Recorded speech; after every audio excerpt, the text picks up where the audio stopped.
After the Viltrumites declared a full-scale war on the coalition of planets, chaos followed. Thaddeus and his army were prepared, but not enough.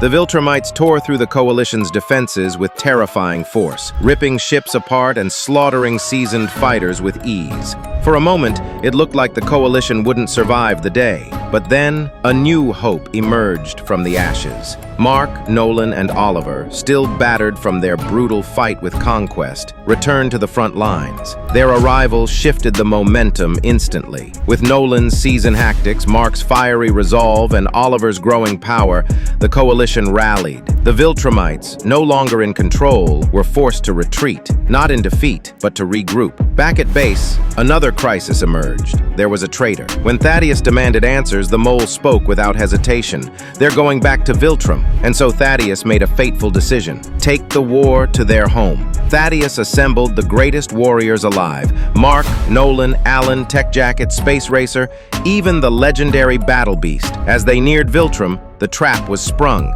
an ambush. Viltrumites waited, including the terrifying Thrag. The battlefield exploded into chaos. Battle Beast clashed with Tula. Space Racer arrived with Ragnar's pets, powerful creatures that turned the tide. Yet the violence escalated.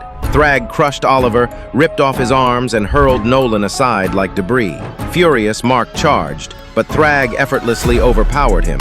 And then, Thaddeus gave the order that would change everything: destroy the planet. Space Racer fired. Mark and Nolan ripped through the planet's core, leaving Viltrum in ruins. Thrag, devastated, tore Thaddeus's head off in rage. The coalition began to fall apart. One by one, heroes were overwhelmed. Alan and Space Racer were forced to abandon Mark and Nolan. In the cold vacuum of space, Thrag cornered them. "We can't win," Nolan whispered. "Not against him." Thrag was about to finish them when he stopped. General Craig moved to kill them, but Thrag stopped him too. The two were spared and left to drift. But just as death closed in, rescue arrived, and the war wasn't over yet. That's all for today. We will see you next time.